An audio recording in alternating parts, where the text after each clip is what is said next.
Well, New York's migrant crisis is now hurting the bank accounts of city workers that people rely on most. You're talking about police, fire, sanitation, and corrections departments.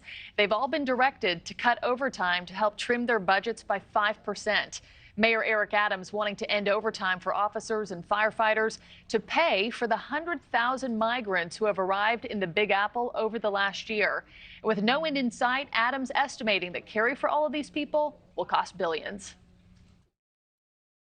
Everything is on the table now. Think about this for a moment. Yeah. We're talking $12 billion. Yeah. $12 billion of running our city, sanitation, police, education, libraries, everything that we have to run the city. There's a minimum amount of money that comes in that we have to address this crisis. That's a national crisis, and we've been ignored. So joining us now to talk about this further is New York City Councilwoman Vickie Paladino. Vickie, I've been eager to have you on because you are a straight shooter from Queens. Thanks for being with us. Thank you.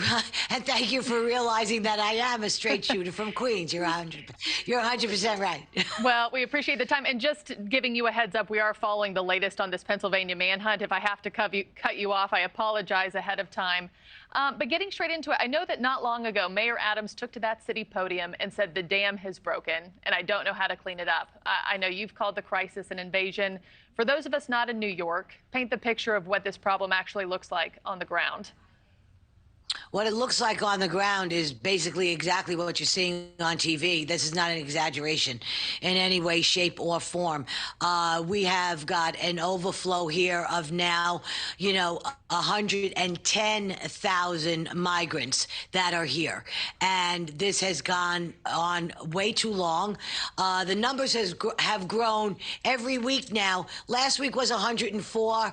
Week before that was 100. Now we're 110. What's the real number out there? Nobody really knows because nobody's really keeping track of exactly what's going on in this city. It's reached a proportion where it's impossible to keep track of.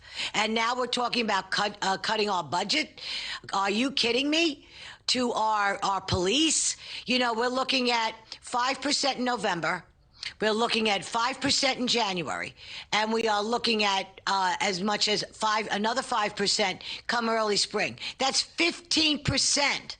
15% to a police department that's already suffering and cannot do their jobs, as well as our fire department. Key agencies here. And so, Vickie, when you say that and the 5% cuts that keep on coming and rolling through, how will that impact quality of life for everyday New Yorkers who live there? Quality of life, there will be none. I mean, the mayor said it last week when he said that we have reached a critical point, and he knows very clearly right now, because I had a private conversation with him, and I want to thank him very much for his time.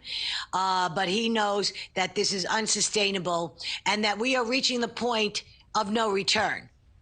This is absolutely a death blow to this city and will continue to be a death blow to this city until it's stopped. I don't get what it is that we can't stop. And I have one more question for you with just about a minute left here.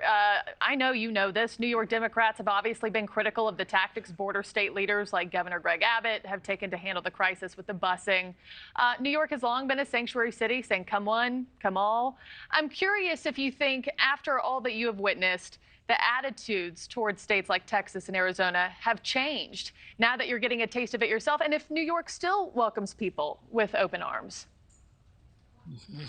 Well, once again, we reach a pinnacle here where we discuss Democrats versus Republicans. The Republicans are saying what they're saying now, close the border. We have to stop condemning Abbott and any of the other border states. Thank you for watching. Go to newsnationnow.com to find NewsNation on your television provider. And don't forget to click the red subscribe button below to get more of NewsNation's fact-driven, unbiased coverage.